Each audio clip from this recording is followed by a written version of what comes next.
नमस्कार दोस्तों, कैसे हैं आप सभी। जैसे आप सभी को पता है, मैंने आप लोगों को डेरिवेटिव सिखाने का वादा किया है और आपसे सिर्फ 15 दिन मांगा है कि आपने सिर्फ ये 15 दिन का लेक्चर ध्यान से लगाना है। तो आज हमारा लेक्चर नंबर 4 है और आज का जो टॉपिक है पैरामेट्रिक फंक्शन है। आज हम पैरामेट्रिक फंक्शन के बारे में समझेंगे कि पैरामेट्रिक फंक्शन का डेरिवेटिव करते कैसे हैं।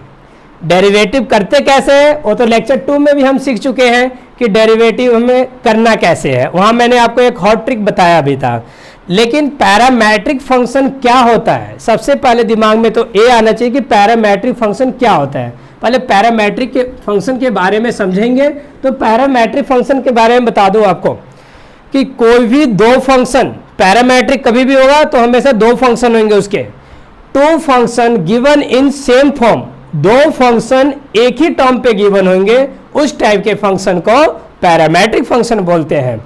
अब देखिए, जैसे इसका एक फार्मूला हम पहले पढ़ लेते हैं। इसका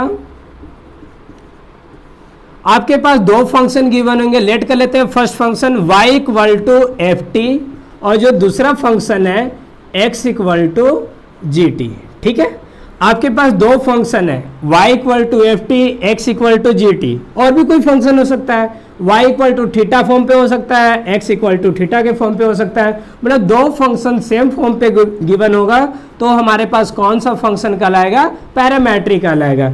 इसका हम डेरिवेटिव कैसे निकालते हैं, इसका फॉर्मूला क्या है, तो इसका फॉर्मूला हम कर लेते हैं d y by d t upon d x by d t. ये आपके पास पैरामेट्रिक फंक्शन का फॉर्मूला है। ठीक है, समझ आ गया पैरामेट्रिक किसको बोलते हैं।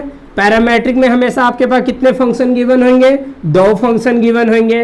दो फंक्शन गिवन होंगे और टी के फॉर्म पे हो सकता है या थीटा के फॉर्म पे हो सकता है, जेड के फॉर्म पे हो सकता है, किसी भी कोई भी दो फंक्शन एक ही फॉर्म पे हो सकता है। ठीक है ना, उसका फॉर्मूला आपके पास क्या है, d y by d x equal to d y by d t upon d x by d t. समझ आ गया यहाँ तक, गुड।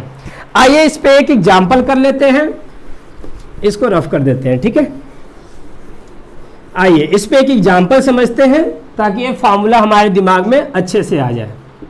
एक एग्जाम्पल कर लेते हैं, y equal to let y equal to 280 और x इक्वल टू 480 क्यूब। ठीक है ना, आपके पास कितने फंक्शन गिवन है, y equal to 280, x equal to 480 cube. सबसे पहले तो इसकी आइडेंटिफिकेशन के बारे में समझेंगे कि आपके पास दो फंक्शन गिवन है, एक y के फॉर्म पे फंक्शन है और एक x, दोनों किस फॉर्म पे है, t के फॉर्म पे है। ठीक है ना, तो डेरिवेटिव करना तो मैंने आपको बताया था, पहले ही लेक्चर 2 में बता चुका हूं कि डेरिवेटिव करते कैसे हैं। ठीक है ना, तो y का डेरिवेटिव किसके रिस्पेक्ट में करेंगे, यहाँ पे t के रिस्पेक्ट में करेंगे, तो d y by d t. तो ये बताइए 2a तो यहाँ पे कांस्टेंट है, एज इट इज आएगा, और t का डेरिवेटिव कितना हो जाएगा, 1 हो जाएगा। ठीक है, 1 लिखिए या ना लिखिए। और यहाँ पे d x by d t equal to कितना हो जाएगा, 12a t स्क्वायर। ठीक है, अब यहाँ पे लिख लेते हैं using parametric rule, using parametric rule. ठीक है ना, अब हम पैरामेट्रिक रूल यूज कर लेते हैं। पैरामेट्रिक रूल अभी मैंने आपको बताया था, d y by d x. Formula क्या है इसका बताइए, d y by d t और d x by d t. ठीक है, अब हमारे पास d y by d t कितना है, 2a है, और d x by d t कितना है, 12a t स्क्वायर। ठीक है, अब जो कैंसिल होता है कैंसिल कर दीजिए, यहाँ से कैंसिल हो जाएगा। ठीक है, अब हमारे पास बचेगा क्या, 1/6 t स्क्वायर।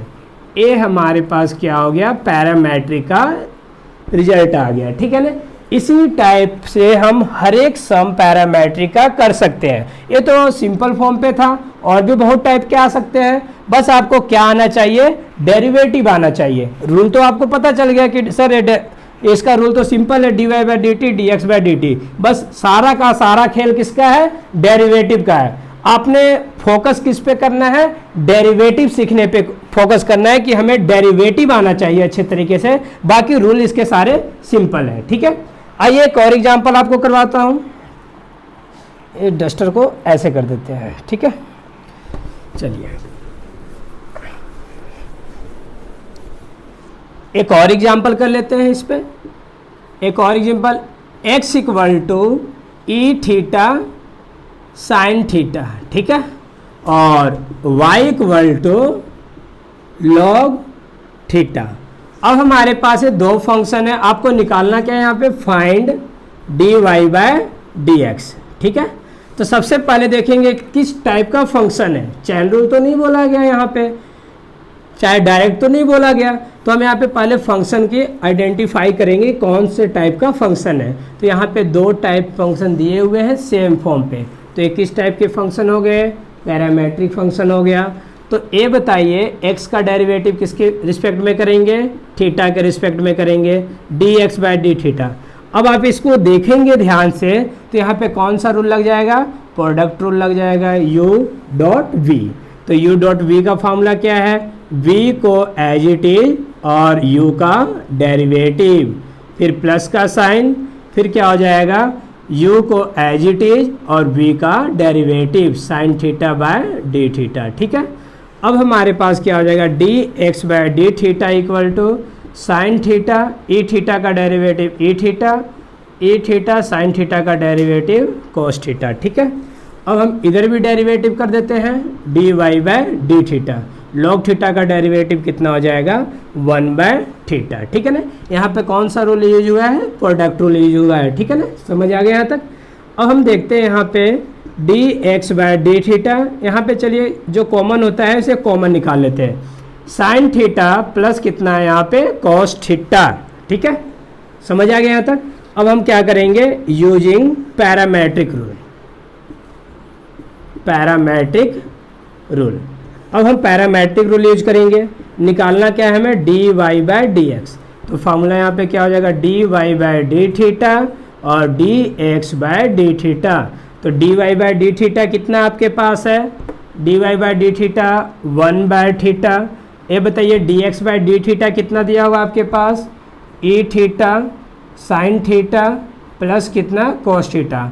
अगर इसको सिंप्लीफाई करेंगे तो कितना हो जाएगा आपके पास, e theta sine theta plus cos theta, और यहाँ पे थीटा नीचे आ जाएगा, ठीक है ना। आपके पास ये क्या हो जाएगा, आंसर, ठीक है। समझ आ गया, इस टाइप का भी समझ आ गया।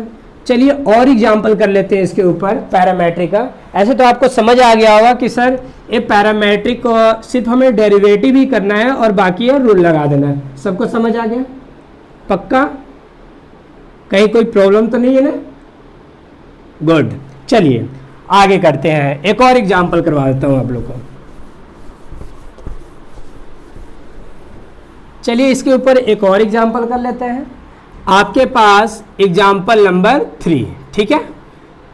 अगर आपके पास x इक्वल टू गिवन है 3t² माइनस 1 और t प्लस 1, ठीक है, या t² प्लस 1, और y equal to function given है t³ माइनस 1 और t² प्लस 1। आपको फाइंड क्या करना है, dy बाय dx, ठीक है ना। तो सबसे पहले क्या करेंगे, फंक्शन को आइडेंटिफाई करेंगे कि ये किस टाइप का फंक्शन है, किस टाइप का फंक्शन है, पैरामेट्रिक टाइप का फंक्शन है। कैसे पता चला, सर यहाँ पे दो फंक्शन एक ही फॉर्म पे गिवन है, इसलिए कौन सा टाइप का है, पैरामेट्रिक टाइप का है। तो पैरामेट्रिक टाइप के लिए मैंने तो आपको बताया है कि डेरिवेटिव कीजिए, और डेरिवेटिव कीजिए, और डेरिवेटिव कैसे करेंगे, इसको कौन से रूल पे करेंगे बताइए। ये आपके पास डिवाइड रूल पे होगा या कोसेंट रूल इसको बोल सकते हैं। डिवाइड रूल आपको पता है ना कि डिवाइड रूल का फॉर्मूला कैसे अप्लाई होता है। तो यहाँ पे इसका डेरिवेटिव करते हैं, dx बाय dt। तो बताइए v को एज इट इज और u का डेरिवेटिव 3t² माइनस 1 और dt माइनस, इस बारे u को एज इट इज और v का डेरिवेटिव अपॉन क्या हो जाएगा यहाँ पे, v², सबके नीचे कर देते हैं, अपॉन क्या हो जाएगा यहाँ पे, v² t² प्लस 1, ठीक है। अब ये बताइए dx बाय dt, और t² तो ऐसे ही रहेगा प्लस 1, और 3t² कितना हो जाएगा 60, और माइनस 1 का क्या हो जाएगा 1, कांस्टेंट का डेरिवेटिव कितना होता है 0, ठीक है, बताया गया था ना आप लोग को। माइनस 3t² माइनस 1, t² का डेरिवेटिव कितना होगा 2t और 1 का डेरिवेटिव 0। नीचे कितना आ जाएगा आपके पास t² प्लस 1 का होल स्क्वायर, सॉरी यहाँ पे होल स्क्वायर आना चाहिए था ना।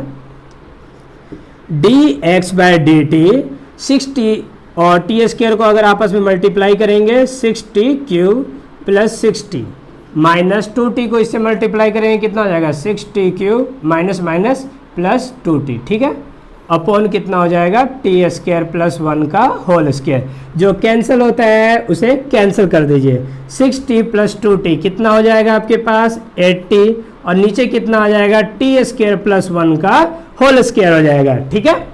अब हमने क्या करना है, अगेन दोबारा क्या करना है, हमारे पास y गिवन है, y इक्वल टू कितना गिवन है आपके पास t³ माइनस 1 और t² प्लस 1, ठीक है। अब इसको भी हम कौन से रूल पे करेंगे, डिवाइड रूल या उसी को कोसेंट रूल बोल सकते हैं। तो इसको हम डेरिवेटिव कर लेते हैं dy बाय किसके रिस्पेक्ट में करेंगे t के रिस्पेक्ट में, ठीक है। अब बताइए डेरिवेटिव का आपको पता ही है कोसेंट रूल का फॉर्मूला कैसे अप्लाई करते हैं, v को एज इट इज करते हैं, ठीक है ना।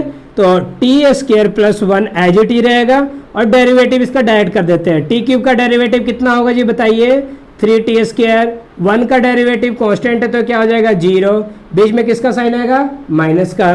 अब ये बताओ कि आपके पास t³ माइनस 1 तो ऐसे ही रहेगा और t² का डेरिवेटिव कितना होगा 2t और 1 का डेरिवेटिव कितना होगा ये 0 और इसके बाद नीचे क्या आएगा v² t² प्लस 1 का होल स्क्वायर, ठीक है। Then dy by dt equal to 3t² को अगर t² से करेंगे तो कितना हो जाएगा 3t की पावर 4 और 3t² को 1 से मल्टीप्लाई करेंगे तो 3t² माइनस 2t को अगर t² से करेंगे तो कितना हो जाएगा 2t की power 4 minus minus plus 2t। समझ आ गया यहाँ तक। नीचे कितना आ जाएगा बताइए t² प्लस 1 का होल स्क्वायर। इसी को हम सिंप्लीफाई कर सकते हैं 3t की पावर 4 और 2t की पावर 4, पावर सेम है, आपस में प्लस माइनस तो हो सकता है। तो 3t में से 2t की पावर 4 जाएगा तो कितना आ जाएगा आपके पास t की पावर 4 प्लस कितना आ जाएगा 3t² प्लस का कितना हो जाएगा इसके बाद 2t और नीचे कितना हो जाएगा t² प्लस 1 का होल स्क्वायर। अब आपको समझ आ गया dx बाई dt भी निकल आया, dy बाई dt भी निकल आया, ठीक है ना। दोनों फंक्शन का हमने अलग अलग डेरिवेटिव निकाल दिया। इसके बाद क्या करना है, हमने dy बाई dx निकालना है। तो जब dy बाई dx निकालना है तो हमें यहाँ पे कौन सा रूल यूज करना पड़ेगा, पैरामेट्रिक रूल यूज करना पड़ेगा, ठीक है ना। तो इसको हम रफ कर देते हैं, समझ आ गया सभी को, मिटा दे, गुड। आइए इसके बाद हम पैरामेट्रिक फार्मूला यूज कर लेते हैं कि पैरामेट्रिक फार्मूला कौन सा था। यहाँ पे लिखेंगे using parametric rule, parametric rule या पैरामेट्रिक फार्मूला। बताइए पैरामेट्रिक फार्मूला क्या है, dy by dx equal to dy by dt और dx बाई dt। ये बताइए dy बाई dt आपने कितना निकाला है, dy बाई dt कितना है आपके पास t की पावर 4 प्लस कितना है 3t² प्लस 2t अपॉन में कितना है बताइए t² प्लस 1 का होल स्क्वायर। अच्छा ये देखिए dx बाई dt कितना था, यहाँ पे था तो इसको यहीं पे यूज कर लेते हैं, ठीक है। अब ये बताइए इसको ऐसे और ऐसे क्या कर दिए, कैंसिल कर दिए, ठीक है। आपके पास कितना आ गया dy by dx equal to t की power 4 3t² plus 2t upon कितना आ जाएगा 8t। आगे भी इसको हम सिंप्लीफाई कर सकते हैं, जहाँ तक सॉल्व होता है इसको लास्ट तक सॉल्व किया जाता है। तो ये बताइए dy by dx equal to कितना हो जाएगा, t यहाँ पे कॉमन ले लेते हैं t³ plus 3t plus 2 divided by कितना आएगा 8t, t से t क्या हो गया कैंसल, आपके पास क्या बच जाएगा t³ plus 3t² plus 2 upon 8, ठीक है। सबको समझ आ गया यहाँ तक। चलिए तो इसके बाद हमने क्या करना है, पैरामेट्रिक के बहुत सारे सम आपको मिल जाएंगे बुक में, चाहे आप NCERT बुक फॉलो कर लीजिए, NCERT, आप RS अग्रवाल भी बुक फॉलो कर सकते हैं, बहुत बेस्ट बुक है, RD शर्मा भी फॉलो कर सकते हैं। अगर आपको कोई भी सम में प्रॉब्लम हो पैरामेट्रिक के, तो आप मुझे कमेंट में बता सकते हैं कि यहाँ पे समझ नहीं आया, या कहीं भी अगर दिक्कत हो तो आप मुझे नीचे मेरे चैनल के नीचे डिस्क्रिप्शन में मेरा नंबर भी गिवन है, आप उस नंबर पे कॉल भी कर सकते हैं और अपना जो भी प्रॉब्लम होगा उस नंबर पे कॉल करके आप अपने प्रॉब्लम पूछ सकते हैं। ठीक है, ओके।